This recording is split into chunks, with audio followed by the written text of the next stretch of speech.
Let's give her a warm applause. She'll tell us all about this. Oh, and one other thing, this is I'm going to pass this around for her. If you want to put your name on it, Yep. You'll get on her website, and every month you'll get the newsletter and all that good stuff. Well, our newsletter is quarterly, but that's okay. Well, okay. But we do send out emails more often than the newsletter. And just to let you know, I've got some things here from the organization as well. Our most recent newsletter, a little bit of information on the film that we have that's out called We the People. That's actually on our website. And then we have a book that goes along with that as well. It's actually the second publication that we put together, so this is just like an updated version. Our other book was called Be the Change. So this is the same pretty much, except we renamed it and then updated it. So all that can be found on And our we should website. buy these from you for Yes. our members. Mhm. Okay. Again, I have more. I didn't know how many to bring, but I definitely have more of those. They're just $10. You're welcome. The Legal Defense Fund, and yes, it is a mouthful. That's why we call it the Legal Defense Fund. We call it CELDF. Some people just say CELDF. However you want to say it is fine. At the time, we wanted to put everything in that we wanted to do into one name, and then we of course realized that geez, that was a long name. We shouldn't have done that, but here we are. So we were formed in '95. Myself and Thomas Lindsay. I covered it. Sorry? I used to be a reporter. When you first organized it, I did a story about you guys. It was 1995. Yeah. And we were in Shippensburg at the time. Yeah. And Thomas is still part of the organization. He is not in Pennsylvania any longer. He's in Washington State. But when we originally formed, so we've come a long way. And when we originally formed, we started out as a group that wanted to help organizations dealing with different issues in their community, which we still do, but we were coming at it from a different angle when we first started. Most of the groups would come to us, specifically actually a lot of groups here in this county. One of our first groups actually was dealing with the expansion of one of the landfills. And so in the beginning, we tended to work more on regulatory things. So looking at what the regulatory laws were, setbacks, things like that, helping groups deal with all of the permitting processes that came with, things such as landfills or whatever else would come in your community, factory farms or whatever. And so we were doing this, and we did this for about, 3 or 4 years, and all of a sudden we were like, I don't think we're getting to our goal, because we really wanted to help these communities to be able to protect the community. And we felt like what we were doing was helping the companies fill out their forms better. And so we decided to take a different approach. And at that same time that we were deciding to take a different approach, we were being contacted throughout Pennsylvania about factory farms. That was, in the late 90s, and that was a big thing. However, there have been factory farms for a while. It's just that it was increasing. Irene, you want me to put yours down? Pigs and chickens and turkeys, and so these large farms were going in and they were polluting the water and those types of things. And so we had a lot of communities call us about that. And so instead of moving in the regulatory realm, which we talk a lot about, when you permit something, when you get a permit for something, you're permitting it to happen. It's going to happen because that's what it is. It's actually, you're just applying for a permit. That's actually going to happen. There's no way to stop that. The Department of Environmental Protection, their rules are that they have to follow certain, they just go down and check things off, and as long as they've met that, it's approved. Of course, within certain legal guidelines as well. So what we ended up doing was we started writing laws, local laws, and those local laws at that time, because we were dealing with factory farms, actually banned factory farms within different communities, and those laws were passed here in Pennsylvania. What they didn't ban were family farms. So it actually talked about what a family farm was, what it meant to be a family farm, because a lot of the factory farms nowadays are owned by a bigger company, or the smaller farmer is contracting with the larger company. And so there was actually information in there about that as well in that actual law. So that's when we started to move into a different realm where we were writing laws that were allowing the people within the community to make decisions. And so now we started here in Pennsylvania. We are now in not only Pennsylvania, we're in Ohio, New Hampshire, Washington. We do work in Oregon, Colorado, and then we help a lot of other states as well. But our main focus is New Hampshire, Pennsylvania, Ohio, and Washington. That's where we have what we call community organizers. We actually have staff in those states that actually talk to groups like this, talk to groups that are dealing with an issue, whatever the issue would be. And the big issue right now is fracking. And we help them to write laws dealing with whatever their issue is. So it doesn't matter what the issue is. It comes down with a common theme that people have a right to make decisions about what happens in their community, no matter what the issue is. And so we try to steer people towards the fact that they come to us and find us through one single issue. But it's really not just about that issue. It's about more than that. It's about making those decisions. It's about having rights. And so within the ordinances that we write also give the community rights to make decisions, rights to govern.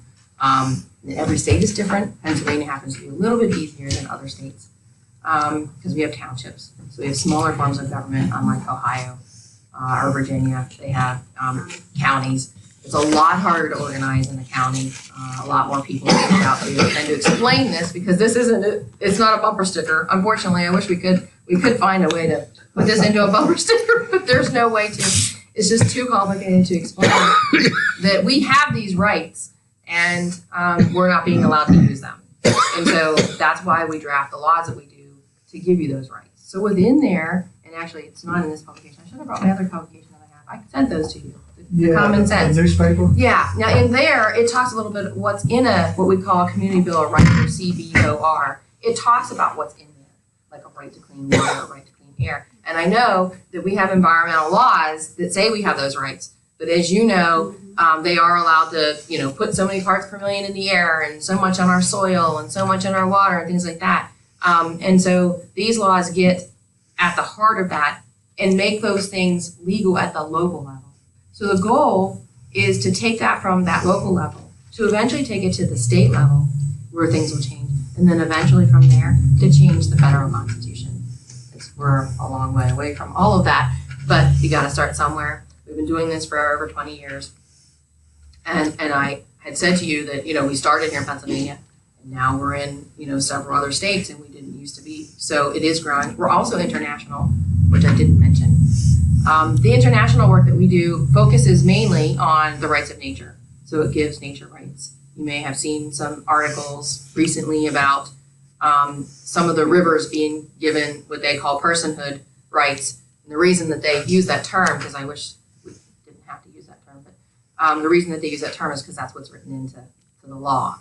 And so there's no other way so there's no other terminology to use for that. So we've actually helped Ecuador write their constitution in 2008 when they were looking at rewriting it. We actually added a provision in there for rights of nature. Gives nature the right to exist, flourish, and evolve. Now it gets to the sticky part, which is actually enforcing that. And we have other countries that are doing the same. So this work has grown from a little place in Shippensburg, Pennsylvania, to national and now to international. So we've come a long way. But the way it usually works is a group contacts us and they tell us that they have an issue. And like I said, it really doesn't matter what that issue is. And we talk to the group about, what does that mean? We give them things like our newsletter, that common sense publication, because that really gets into, what is community rights, who's doing it, and how can we, move that forward. And so we introduce those things. The movie, that's also helpful because the movie has communities that are actually doing the work. And so it's really great to, for people to be able to see that and to see, number one, that you're not alone, that there are other people out there that are doing this. It seems small and it seems like you might be alone, but you're not. And so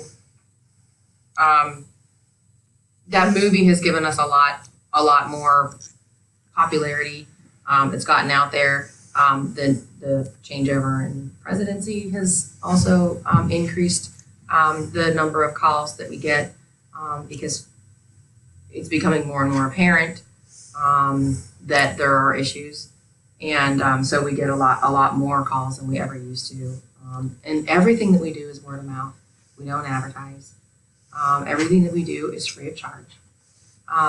We do charge for some legal things when that gets to that point, if it does get to that point. So, for example, if we go to court and there are court costs, those kinds of things.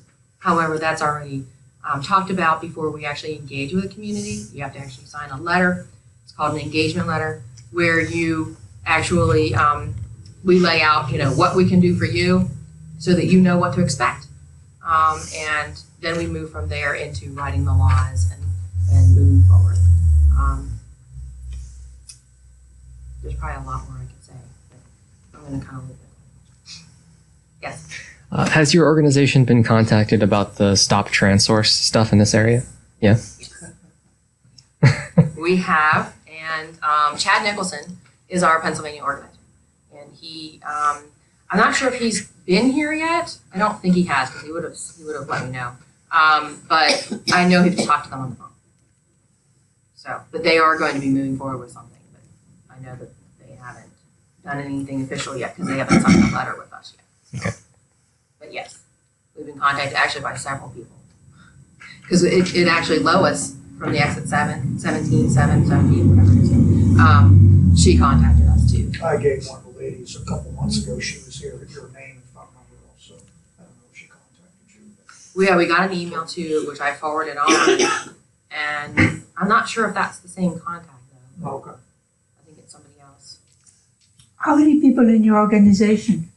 Staff? Yeah. We have 11 staff members, and then we have other attorneys that we contract with. So for instance, we have attorneys in each of the states where we're the most active. So that when things come up, like here in Pennsylvania, that we have an actual attorney that can step in when there are any legal issues or questions that come about. Our community organizers are not attorneys. You don't need to be an attorney to organize. You don't need to be an attorney to begin the drafting of an ordinance. But the ordinances do get reviewed by our attorneys before they ever get to the point where they would be enacted. How do you go from writing a law to get it passed? Yes, well, it can be complicated. So here in Pennsylvania, the way it works is, well, there are many ways. So let's start with the best way, okay, or the easiest way, is that you contact your township supervisors, and they're interested in whatever you want to stop, and they want to stop it. And we work with your group and the township supervisors, and the township supervisors would then pass that law. That's the easiest route. Doesn't happen very often. And you're surprised, right? I know. So that doesn't happen very often. So normally it's the group within the township that wants to pass something that takes it to the township, and the township's like, we can't do that. And so, we try to work on that. It doesn't always work out. However, there's another step that can be done here in Pennsylvania. We have what's called home rule. And in Pennsylvania, if your township supervisors aren't listening to the citizens, you do have another option. It's a lengthy process, but you have to gather signatures. And then what happens is that question of going home rule goes on the ballot. And everybody within the township votes on whether or not they want to do that. Wow. Okay. And then by going home rule, so if everybody, so they vote on that, so they vote on the question, and then you have to elect at the same time, it's all at the same time, 7 members to sit on a government study board to study your local government. So that's all happening at the same time. So you've got 7 people running, it could be more than 7. 7 people running, because usually the other side, has to put somebody up, right? And then you've got the question. Of course, the 7 people won't matter if the question doesn't pass, because you don't need the commission if the question doesn't pass. But if it does, then you've got these 7 members who meet and they review the governing document for the township. So they're in charge of writing a new charter, and so they can write into the new charter. Of course, there are certain rules within the state that have to be abided by. There are things you can't leave out. But there are things that you can put in there that aren't already in there. Like, for instance, not allowing injection wells, which which is where the frac waste is going. There are 2 townships in Pennsylvania that have passed that, Grant Township in Indiana County and Highland Township, I think that's Elk County. They have passed that. Has it passed? One was passed by home rule. And the states allowed it? Because I thought that I read that a couple of these places passed those and then they were overridden by the state.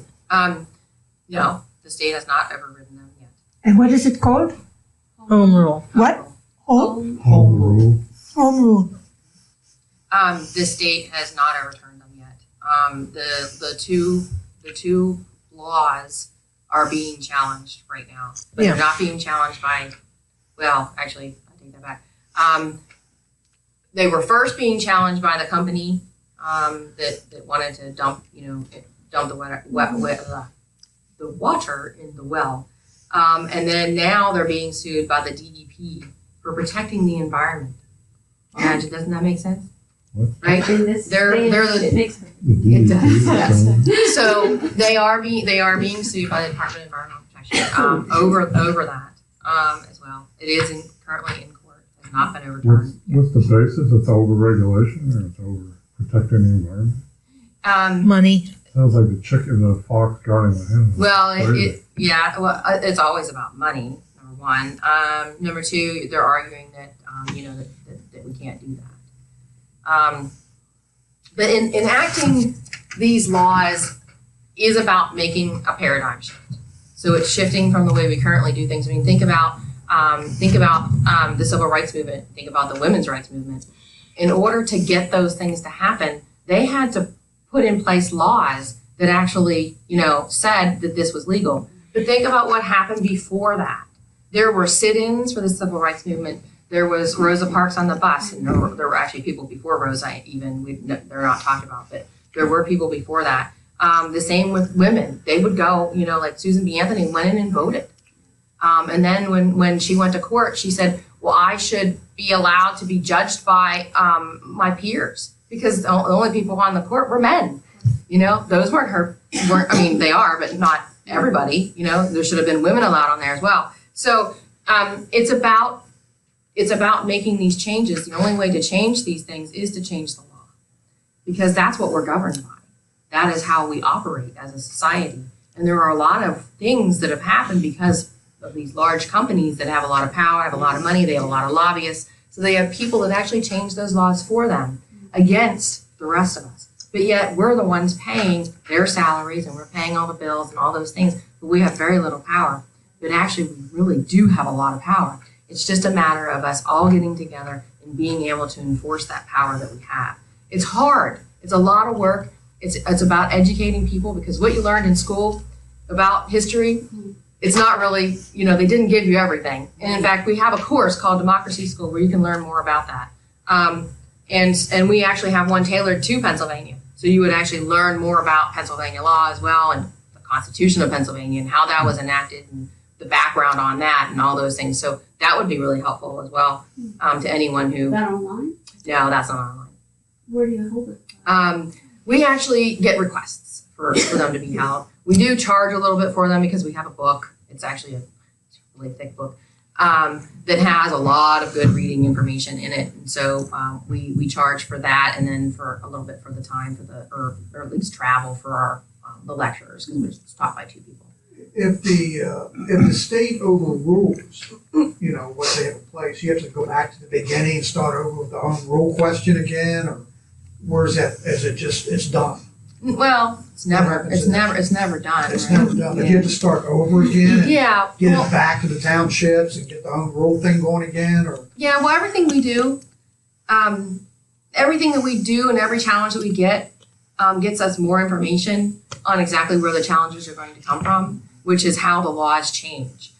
So every time we write a new law, it's got all of that new information in it because we learn something along the way. So if you look at something we wrote 10 years ago, it's not going to have as much teeth in it as one does today that we've written because of what we've learned along the way. you're moving the goalpost. Yeah, it's always moving. Yeah, and so it's a constant battle. That's a good question. We have places that constantly will come back and try again. like for instance, Youngstown, Ohio, this is like the 7th time they've tried to get something passed on the ballot. And so it really depends on the community. A lot of times people feel that when something gets repealed or something doesn't pass that they've lost. But you really haven't lost. Because what happens is that when you come up against those things, it continues to peel back that onion to reveal exactly how the system works. And so you are gaining more and more people every time something like that gets peeled back, because the people around you are starting to learn about how things really work, and they don't work in our, they work in the corporation's favor. And so the more that people learn that, the more people you're going to get on board, the more people that are going to be informed. And so the next time when you go back to the ballot, the numbers are going to go up, and they do, because we've had many communities that have tried, time and time again, and every time it's gone up. So it's always every town. And we try to do it at the local level, at the smallest form of government possible. In Pennsylvania, we have that. We're lucky to have townships, but like in Ohio, we don't. Sometimes it's towns, sometimes it's counties. It just depends on the structure of the law of where people are. But here in Pennsylvania, it would be the township. Have you dealt with any federal level issues? Not at this point. We've dealt with some state.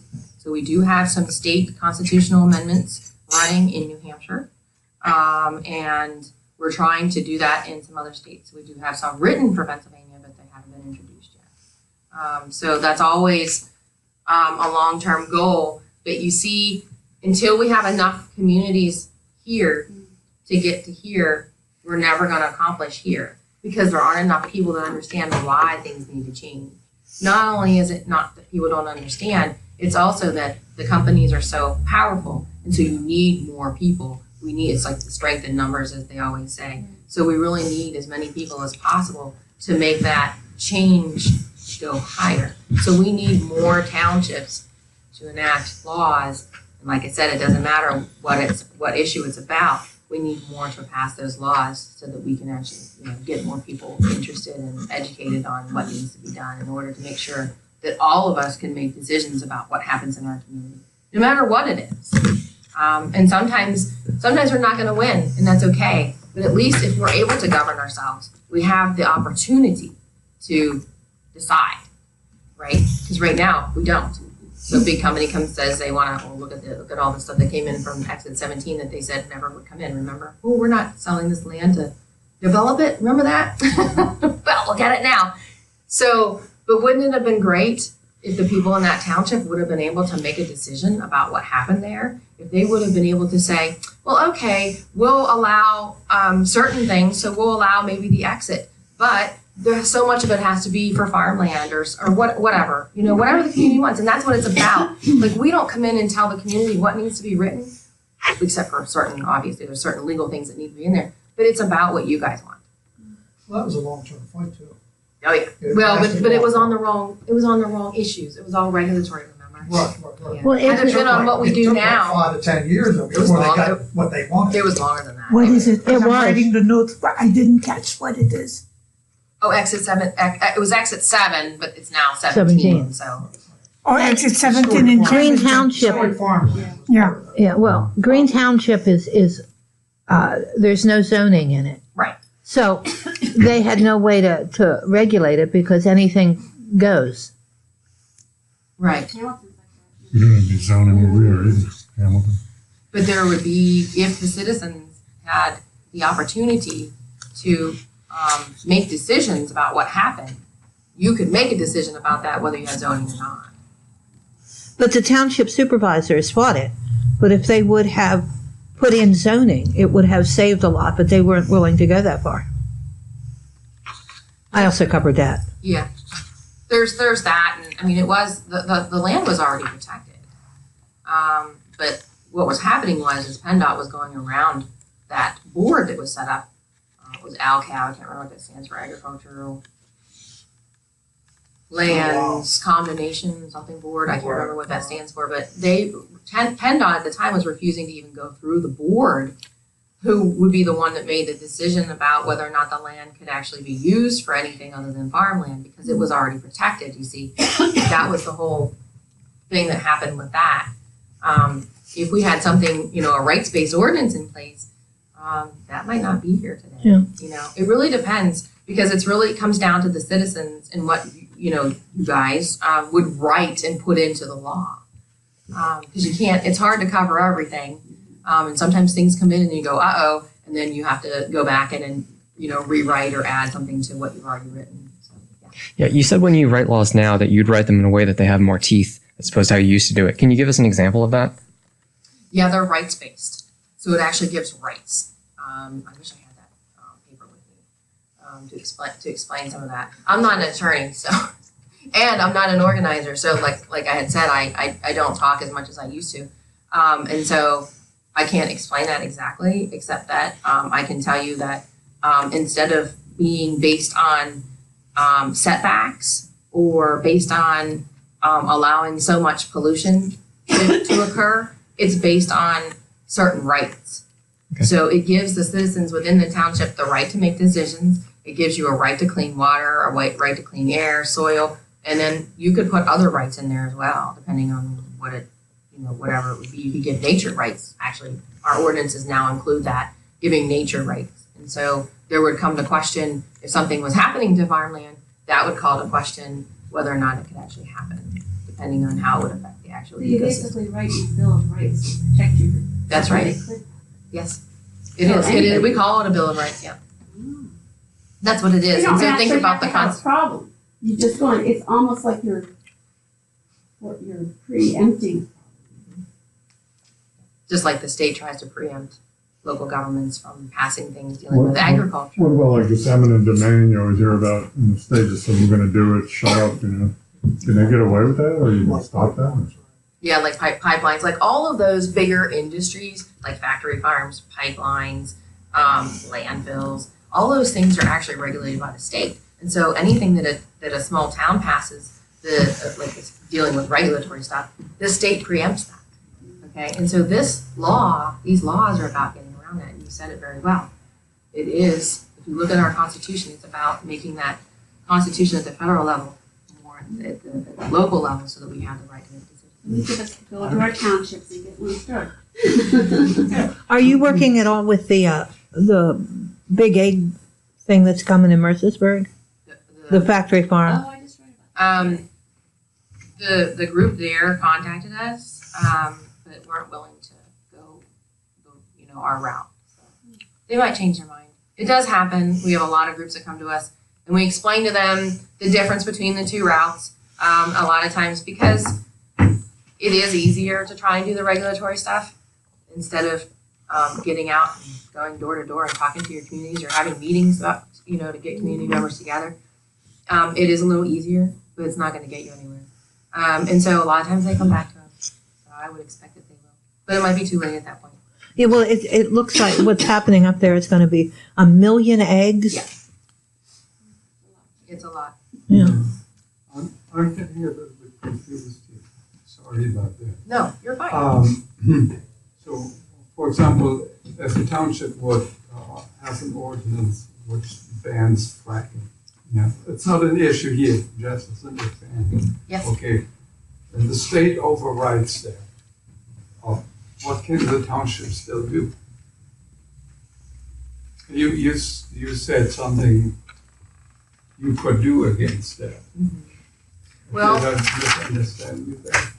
Well, there are a couple of things you could do. You could try to do the home rule, which we talked about. And the home rule cannot be overridden by the state. Well, I think the state can do, pretty much do whatever it wants to do. But it's about establishing as much precedent as possible. It's about getting all of that out there so that a lot of what we do, while it's about changing law, it's also about changing the way people think, because this is a paradigm shift. We're talking about changing culture. We're talking about changing the way that we currently see things and the way that things currently run. And when the state comes in and it says to the township to pass something that they pass to protect themselves, when the state does that, it's very revealing. It's very revealing about what control they have and what they can and can't do. So it's then up to that community to come back and to look at another way to go about that. So it could be writing another ordinance. It could be going home rule. A lot of times it's too much, and community groups just decide that they don't want to do anything. And that actually happens the most, because it's a lot of work. It's a lot of work to constantly get told that you can't do something. Yeah, but if the state now overrules the local, let's say it wasn't passed by a home rule, if the state overrides it, I mean, what can you legally still do? Well, and they're only going to override probably part of it, though. No, let's say they override it completely, okay? Fracking is a yes or no answer. There's no half fracking, right? So you either ban fracking or you allow fracking, you know. Well, that's not how the laws are written, though. See, the law it does ban fracking, but there are other things within the law that give the community rights. And so that's another thing that can be brought up to people, is the fact that the state is trying to take rights away from a community. And isn't that what our country is about, right? We're supposed to have the right to free speech, the right, all these different rights, right? Yeah, it used to be that way. So, and that's what it's about. I can tell you, years ago, St. Thomas did not want a sewer. I don't know if you should have been around when that was happening. Yeah, And the people fought against it. But the state came in and said, fine, if you don't want a sewer, you're not going to get any more building permits anymore. You won't be able to build or do anything in this township. You're cut off. I mean, so the state has ways. They do, and they've done that with one of our townships in Indiana County, Grant Township has decided that they are willing to stand up. They pass a law. It actually was quite a progression. So they passed a local ordinance that dealt with the injection wells, which is where the frac waste goes. They passed a law banning those. That got challenged, but while it was in court, they were also, since it was being challenged, they were also moving forward with home rule so that the community members could actually decide. So at that same time, those two were going on at the same time. I can't remember which came first. I don't know if the law got struck or if the home rule went in place first. Then it got struck. I can't remember which way it went. And then the community passed the home rule law. That community decided that no matter what happened, whether it was the corporation or the state coming after them, that they were willing, as a township, to go bankrupt. Okay. Now, see, this is the kind of stuff that I'm talking about that needs to happen sometimes. The community has to be willing to say, enough is enough. We don't want to be poisoned. We don't want your stuff. I could call it something else, but and that we are going to stand up, and we're going to. This is what's going to happen here, and that's what they're doing. They are doing that right now. It is happening as we speak.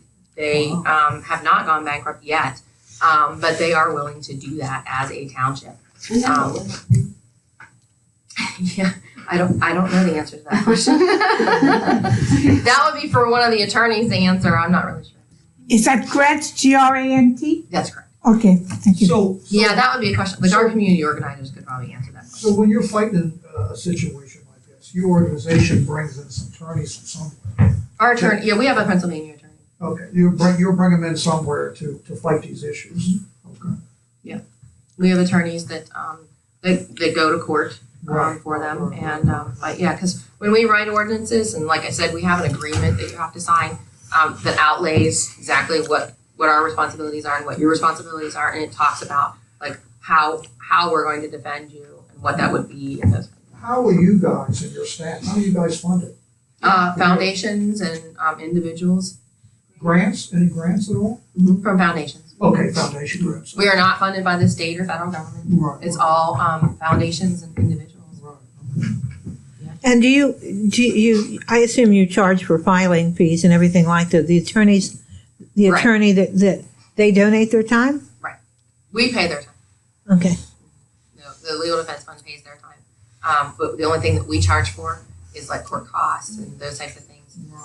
Sometimes there's travel involved. So for instance, there was a hearing in Philadelphia that we had to fly an attorney in because it's actually in federal court, so you don't have to be licensed in Pennsylvania.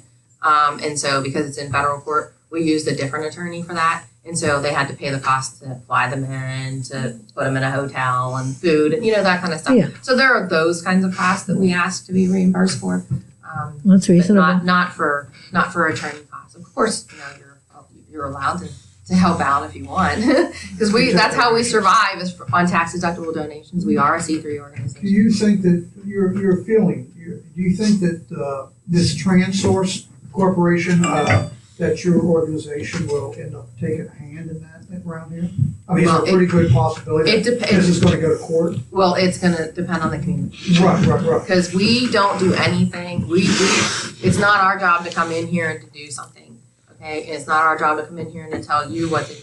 It's our job to come in here and to assist you on what you want to do. Right. Now, we will not assist you in the regulatory realm because that's a dead end. But we will assist you if you want to move in the arena of community rights and enacting laws. And it looks like that are that's where that's going. I mean, a lot of people. There's a pretty big organization there.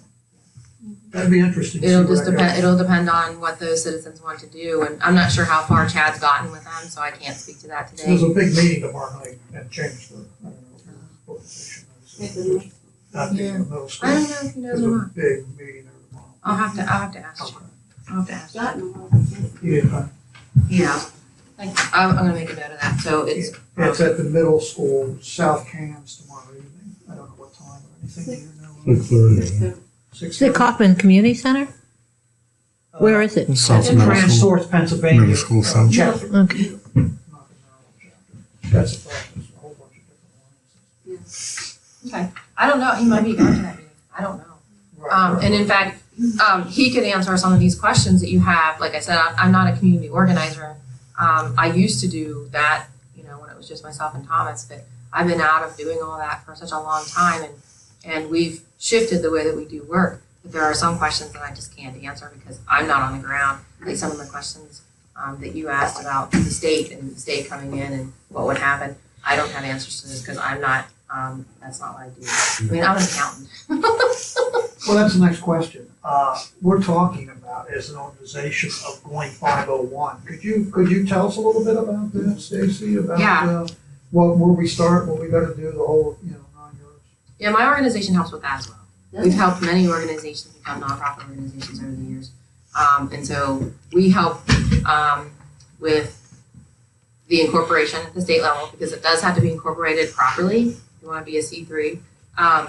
And because the IRS has certain recommendations or certain requirements that you have to abide by, and so if you don't file correctly at the state level, when you go to file for your C3 status, the IRS will come back and tell you have to make those changes, and so you just want to do them right the first time.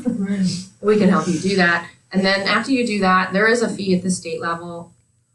Not sure what it is. I think it's either $100 or $125. That's not our fee. I think you told me 125. It might be, yeah, because I know it keeps changing. And Right. they're gonna make money. So I'm sure it'll probably change again. But you have to file with the state to incorporate as a nonprofit organization, and then after you do that, you need to create bylaws. We have sample bylaws that you can use. We used it, we did it already. We have bylaws worked on that that we would share with you and make sure they're all in order. Okay.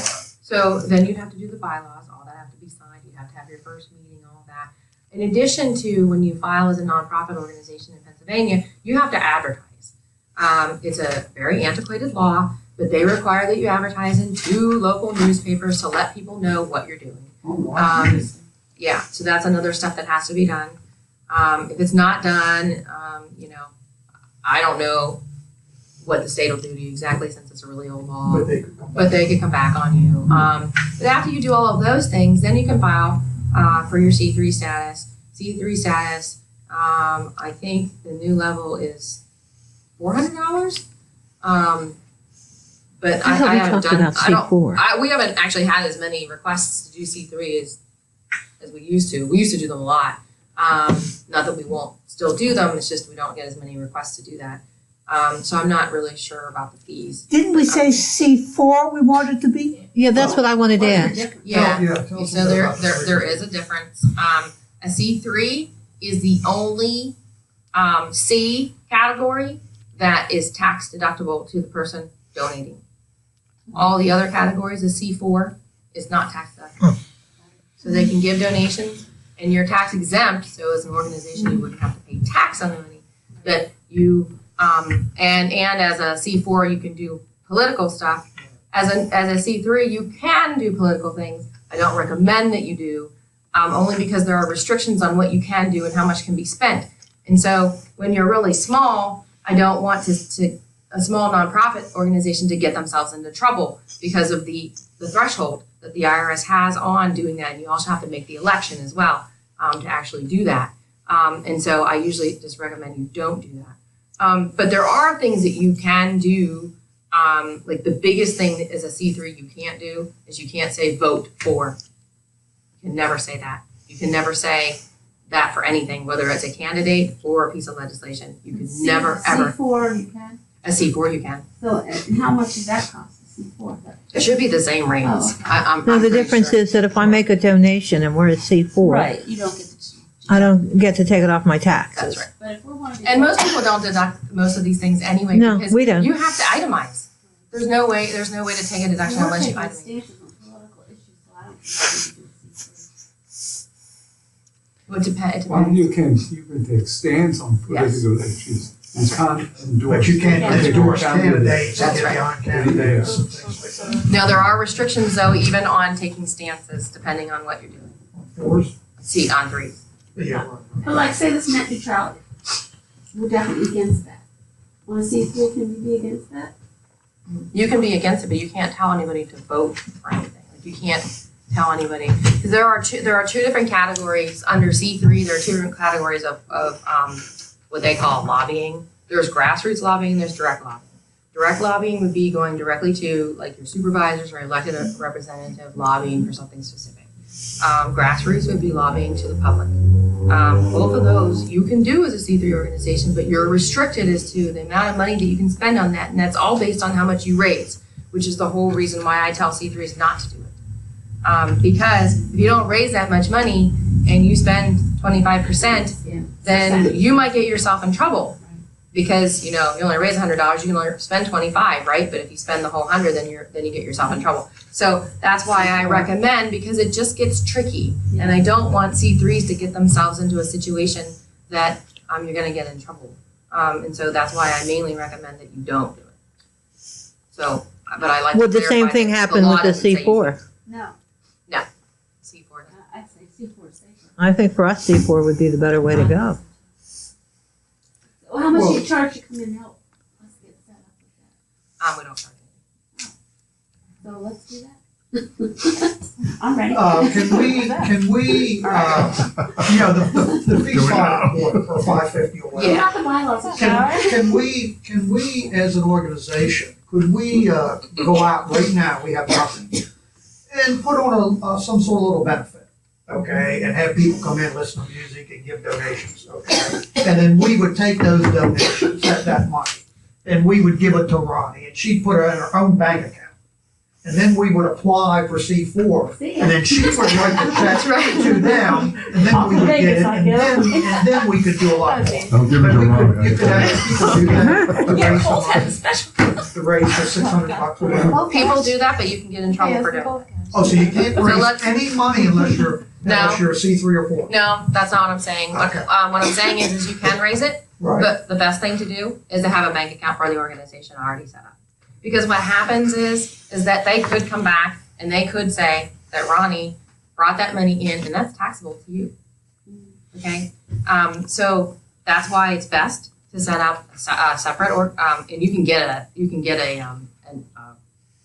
an EIN number. You just go online and fill out the SS4 form. It's very simple. It's all online now. You go there. It's on the federal site. Like I said, it's called SS4. And that's how you apply for your EIN number. You need to know the name of the organization. You need to have an address. You need to have a contact person. So we can have a bank account and put money into it without being seen, anything, without having a 501. And nothing can be, that's okay. And we could put $1,000 in that account. Yeah, And then apply it's for this. okay. and write Yeah, it's and write a okay check. as long as you're moving forward with doing that. Yeah, basically, we're Okay. gonna raise money so we can afford to. So get we this can do that, C4, okay. yeah. So I thought we had to pay for it. I'd write a check or whatever and pay for it. once we had the 501, Well- then we started with an account and set up a bank Well, you can do it. then we could do the account You for can that. do it either way. And- You can do it and either way. Sell donuts or whatever and put money in there. Yeah, but you could also pay for it ahead of time. Do the stuff later, raise the money and get paid back. Out of the account. I So see. you can do it Okay. either way, whatever works for I you. see. You need to have receipts, just remember that. Well, now, One would of the that, would he biggest be things- charged, say he wrote the check? Uh, Would he, say it would cost 600 and he paid for everything? And then we would pay him back, but would that be considered income for No. him? No, because that's what I'm getting into. You have to have receipts. So he needs to keep his receipts, and those receipts need to be like submitted to you, and then you write a check to him. It's not taxable because you're actually reimbursing him for something. Okay. For the organization. You're not paying him for a service. You're not paying him like a fee for him to go speak or anything like that. That would be taxable. That's one of the biggest things for a new nonprofit is to make sure that you always keep receipts. Very important. Make sure that you do the best accounting you can do, even if you just use an Excel spreadsheet that says the date and the amount that you expended, the amount that came in. Make sure to also, even if you're a C4, you need to do this. Make sure you always keep a separate spreadsheet with who donates, their name, their address, email, phone number, whatever, as much information as you have on them and how much they gave and the date that they gave. You need to keep that running every single year for your organization. I would anticipate that you're going to be a small organization, so I doubt this is going to come into play, but I feel obligated to tell you that the state requirements, the state of Pennsylvania requirements are that if you raise $25,000 or more, that, like I said, I don't know if you're gonna get there, but I still feel obligated to tell you. Come back. We have big ambitions. Hey, I'll be, if we're gonna raise 25,000, You I'll never be know the that there are treasurer. There are a couple of requirements places for I'd you like to file with go. the We'll get my number. Oh, really? The Now, federal government is 50,000. now let's say we're only raising a couple thousand a year. If you're a C3 or a C4, is the paperwork the same that you gotta file every year, pretty much? Or is it- That's a okay. good question because I don't deal with C4s as often. If you're a Okay. C3, you have to file a postcard. Oh. If you're under 25,000 at the federal level, you Okay. have to do that every year. If you do not, you lose your tax status. Right. It's probably the same for a C4, but I would have to look into that question because I'm not positive on that. But Let me the write that down. important thing is, right now, starting today, we could open up a bank account under concerned citizens. We could put some money in there. All we gotta do is have a good bookkeeper to keep track of where the money is and where it came from and all that. And then at the same time, apply for it and use that money in that account. What's the SS4 number? What is that called? It's SS4 is so you can get an EIN number. EI. Identify. Employer EIN. identification number is what that stands What for. would you use for Uh-huh. addresses? Post office box. To put it on Post the office box. check account. That's what we did before other. You need that for the check account. To get it, yes. That's You it. can pay To for a open up post checking office account. box, And you too. go to the federal, I think it's just I think you can do it at irs.gov, I think. Right. You know what, the SS4 may not allow a PO box. Oh, really? Oh. Really? You gotta have how could you have an organization that doesn't have a? You have to have somebody who's responsible for it. Right. You know. Because right now, it's just, you're just opening it as a person, like you said, that's responsible for Okay, it. so whoever's like the treasurer, we would use their address. Yeah. Oh, really? And it's okay to do that. Okay, Okay. that's good to know. Because most I mean, you can organizations even I've use- been involved in, it was a post office box. Well, yeah, and like, the Legal Defense Fund's main physical address is my home. Okay. Because we don't have a regular office. Right. Okay, we all have home offices for all of our organizers And like you across. said with the SS4, people who donate don't get a tax write-off. But do you, as an No, SS4? the SS4 is the form you have to fill out to get your EIN. I mean, a C4. I mean the C4. Yes.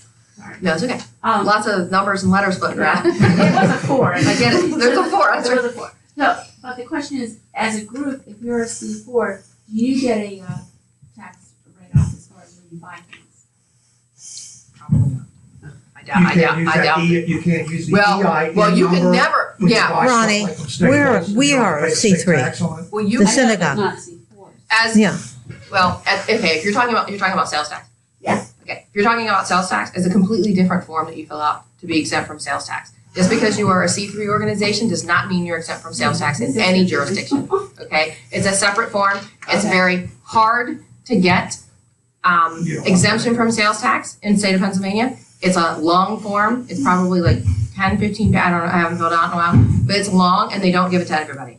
You have to, they wouldn't even give it to our the legal defense fund. They didn't say at the time, and it was so long ago. They said we didn't serve enough people at that time. I had that in business, of course, okay, and then you gotta file quarterly, okay, to show what's coming in and what was not taxable. Yep. So you don't wanna have to get in that paperwork Yeah, every but time. there's all that you have to do. You might as well pay 6% and forget it. Yeah. It was a simple thing. No, it's well, a lot of people think it is. A lot of people think, oh, C3 is your tax exempt. You're only that's only a federal tax exemption. That is not a state tax exemption. Well, like we have a C3 and we don't pay sales tax, but it's been that way. Synagogue's been around but long enough. You're exempt. Churches, Yeah. churches, schools. Right. But we You don't still even have to have a number. Right, but you don't Yeah. even have to apply for the status. No. It's automatic. Yeah, you don't For file school, forms for quarterly schools. No. with that, right. Right. No, you don't have to apply. But I mean, we have we're exempt from sales tax. We have the number. But that's because you're automatically exempt. You don't have to apply. Okay. Yeah. But all other C3s besides schools Yeah, and yeah, churches, if it's government, obviously Let wouldn't have to. me make sure I understand this. Becky and I and some other people, we were at a seminar months ago and they were talking about the 501 thing. Mm-hmm. And one of the analogies they used, the C3 and the C4, they used how the money went. It went either down in the C3 or up in a C4, I figured out. But the more money could be spent on a C4 on political things than on a C3. Yeah, and that's what I Okay, that's there's what I a bigger explained. percentage. Yes. That's what I You can spend a explained. lot more. Yes. Not only can you endorse people, but you can spend a lot more money. Okay. Yeah, and that's what I was trying to Yeah, explain I- about Yeah. the percentages. That's how that works. Yeah. Okay. I'm learning a lot. They make it so Yeah. difficult. There And will the- be a test. That's right. There will be. You better give it to me now because if you wait till tomorrow, it's gone. Okay. Short term memory. And monies can't go. How's it go? Monies between C3 and C4 can't go back and forth. So you can't be, because if somebody gives you money for a C3 purpose and then you give it to the C4, you can't do that. Because then the purpose that the money was given isn't going to It's Now- negated. Now, how does that work if you're aligned with an organization that's a C4? I see. They work together a lot. And then you could work together You without can work applying together. for a C4 yourself by Is using. the coalition a C4? Yeah.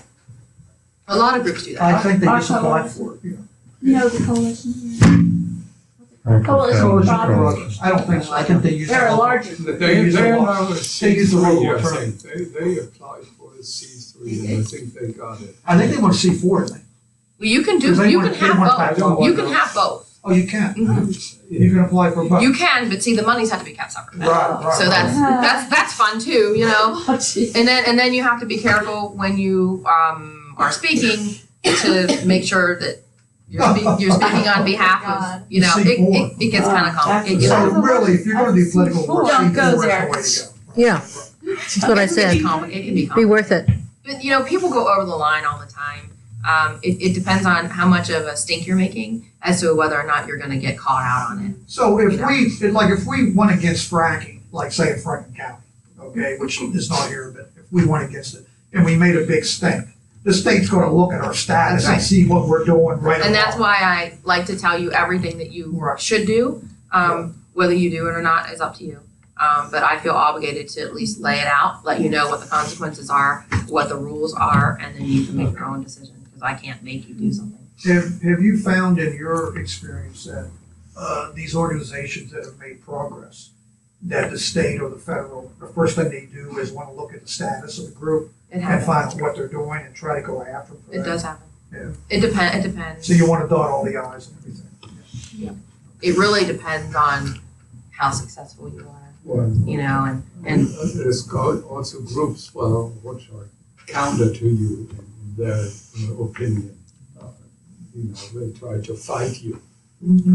So if you really basically- Had a big cause like that, you'd want to retain an attorney or something, have an attorney retained or something. If you was an organization that's moving forward on a very difficult issue and they were coming at you, you'd probably want to retain a lawyer for that organization. I would think so.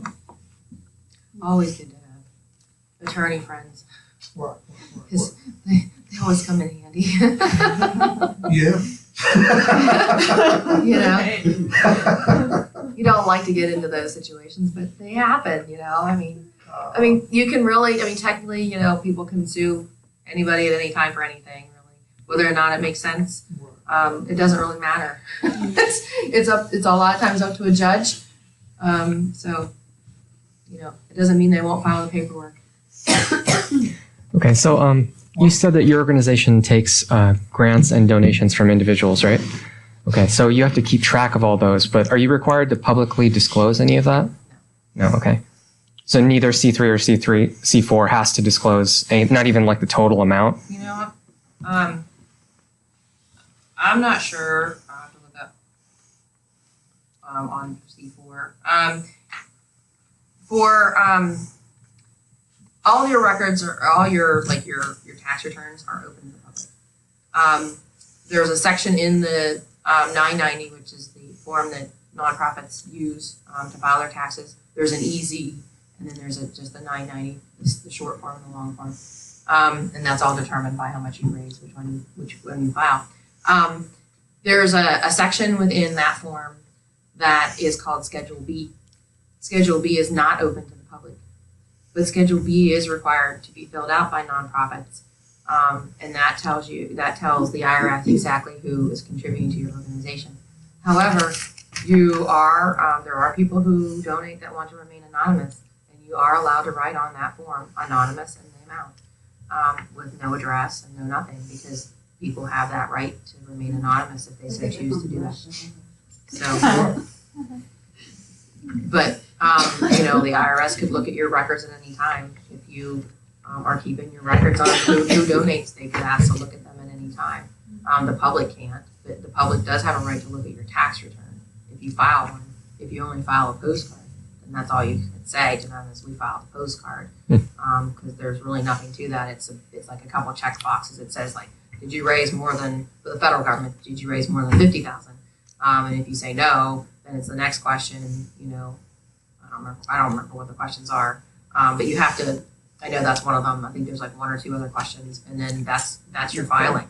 It's really simple. It's really just that simple. But you have to do it every year. You have to remember to do it every year. It has to be done by May 15th.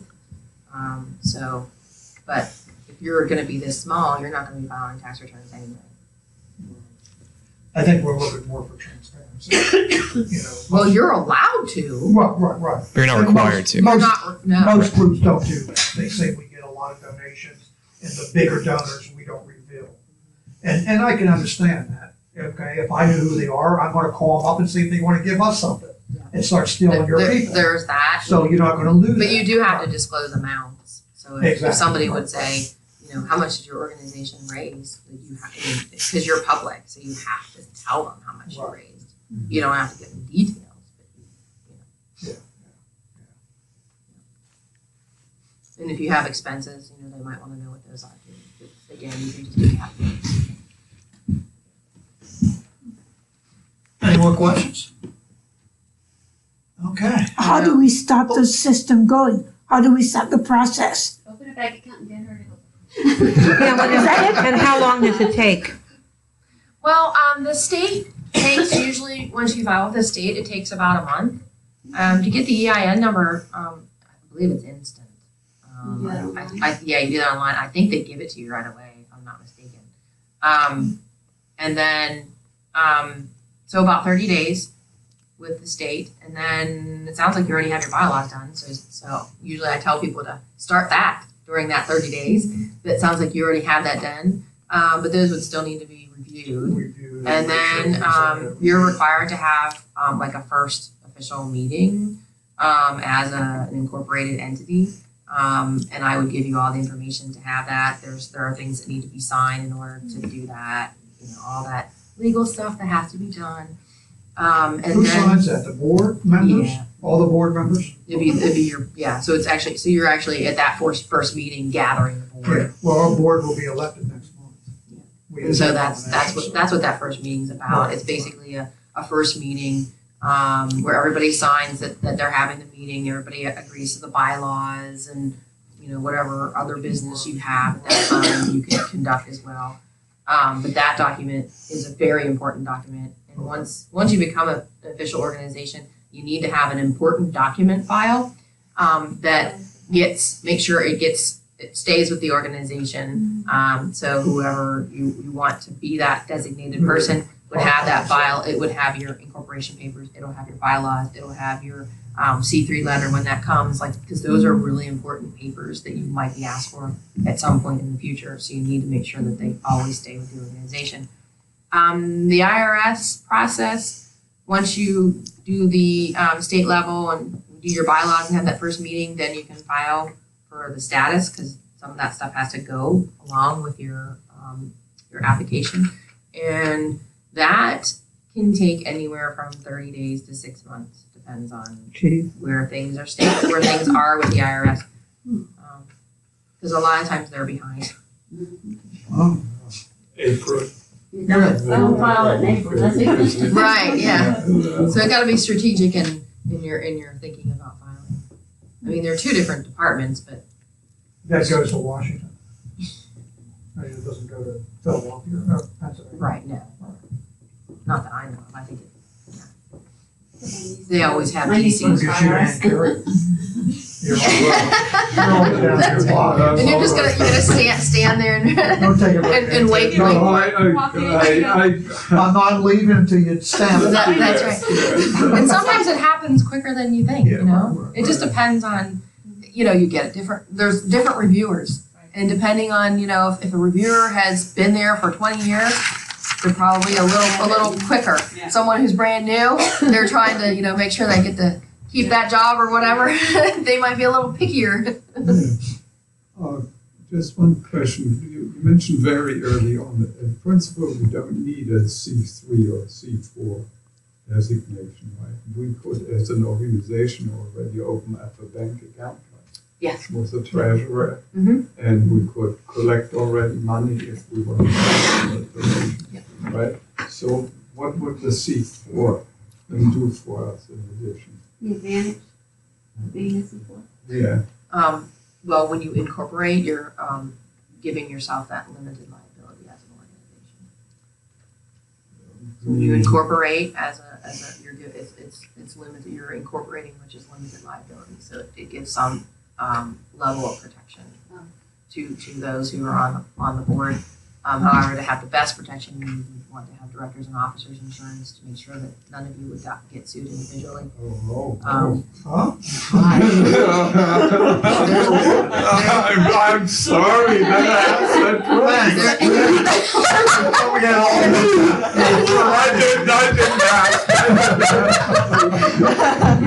There's always Escape to France. So we could just open up a bank account, have fundraisers, raise money, spend it the way we want to, but we have a chance of being sued for almost anything. right. So if we're Well, but you incorporated, that protects us. you could be taxed on that money. Okay. Okay. So if you don't. C4, we pay tax anyway, too, right? Not in the No. state. C4 is that for the people who donate to you, not you. No, it's for the organization. The organization doesn't pay tax. I'm saying C4 is that On the money. the people who donate to you cannot claim it That's right. as a tax deduction. Is that right? No. Right. That sounds right. I think you're Right. You don't And get taxed on C3 it. they But the can. big thing is protection. The C4 is a little bit, you're incorporated, you're protected a little bit. But you could still also, So if we're Like I not, said, anybody can sue You anyone can at any time for if anything. we're not I mean, it can, C4, we have to pay taxes on this money that we collect. That's the big difference. that's If what you don't move forward with that, there is that potential, because then you would be just a regular No, business. we are incorporated Oh, you are. as a C4 and as a C3, yes. I want a clarification because I'm taking these notes. It's the C3 that's not tax deducted, the donation, or the C4? C4 is not tax deductible. Okay. C3 is tax deductible. And But Meaning neither one that- of them pay federal tax. Right. I'm not sure, I honestly don't know what C4 is, what the requirement would be at the state level tax. but the I would point is have that to ask. I C4, don't think you would, but I would want to look at it and make sure. Just the point to is, give the you all other thing about If you have C4 no is that status, you can be more you don't pay political. taxes on your Yeah. On a Right. C4, yeah. Yep. That's a good reason right there. Yeah. Now, you mentioned additional insurance, is there, what is that Yeah, about? what about? For the It's president? directors and officers insurance. What is Protects that, the board. what does that run for you? It's usually based on the amount of income that you bring in. So you'd have to actually ask an insurance agent to find out. It's equal to the amount of your savings on the taxes. That's funny. It very well could be. Well, the reason I asked was you remember you have some train source and they turn around and move a bunch of little people here. We're not making them one. Right. Well, that way you wouldn't be, liable as yourself being represented on the board versus if you have directors and officers, it protects you against your own liability. What kind of liability? The organization owns nothing. I mean, what would it's No, not- they come after you individually. Oh, as an individual. Yeah. Can they put a lien on your house? They can come after you. Because we had that problem before, man. We got, we're gonna put a lien on Hey, I it. guess we'll all be in Spain. I guess we'll all be living in Spain. That's right. Yeah. The dogs have long arms, though. What was that? You're not protected. Yeah. The problem with any group like this is that the board Oh, yeah. is the last resort. You can be sued. Right. If you were on the board, you can be sued. That's why directors and officers insurance will protect you. So you can just look at it as regular insurance, right? That we all pay for our cars or anything else. But you don't know what the cost is. I don't. All the nominees still in for the next one. I'm not taking all this. After December 17th. Any other questions for Stacey? Do you have anything? I'm afraid to ask Stacey, anymore. thank you so much. Oh, you're Thank you. So informative, thank you so much.